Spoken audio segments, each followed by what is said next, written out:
Hello guys, we will learn in this video how to delete Grammarly account.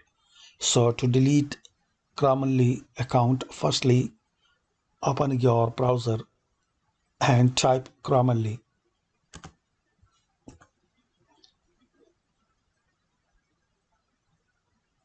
Login your account.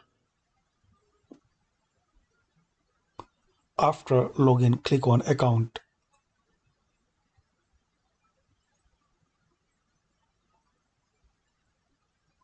Now here you will see option delete account. So click on it. Click on yes, continue with account deletion. Now select your account. You will see your account has been deleted. That's it.